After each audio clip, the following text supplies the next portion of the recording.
कराने वाले सरदार उधम सिंह जी, भारत के दबे कुचले शोषित वर्ग को जगाने वाले साहब काशीराम जी, बहुजन समाज में जन्मे सभी संत महापुरुषों को नमन करते हुए सम्मानित मंच को मेरा क्रांतिकारी जय भीम।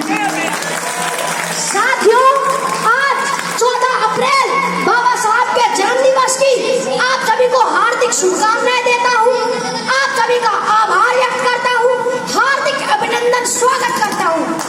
आज के दिन मैं उन लोगों के बारे में कुछ कहना चाहता हूँ जिनकी औकात चार पाई पर बैठने की नहीं थी, आज वो बड़े बड़े पदों पर बैठकर कह रहे हैं कि बाबा साहब ने हमारे लिए किया ही क्या है।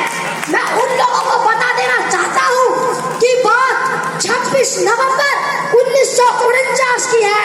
26 नवंबर 1949 को बाबा साहब ने इस देश का संविधान बनाकर तैयार किया और जब बाबा साहब संविधान को लेकर संसद भवन में पेश कर वापस आ रहे थे, तब वहां पर एक महापुरुष थे जिनका नाम था आचार्य कृपाली जी। आचार्य कृपाली जी ने पूछा, अरे अम्बेडकर, आज आप इतने खुशनगर क्यों आ रहे हो?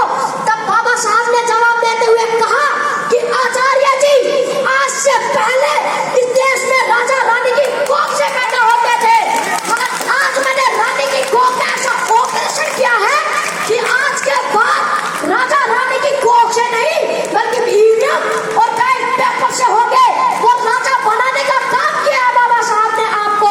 बाबा साहब ने आपके लिए अपनी 4 संतानें कुर्बान कर दी और आप कहते हैं कि बाबा साहब ने हमारे लिए किया ही क्या है।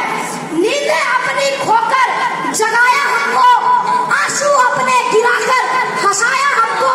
ऐ मेरे दोस्त, मत भूल उस महान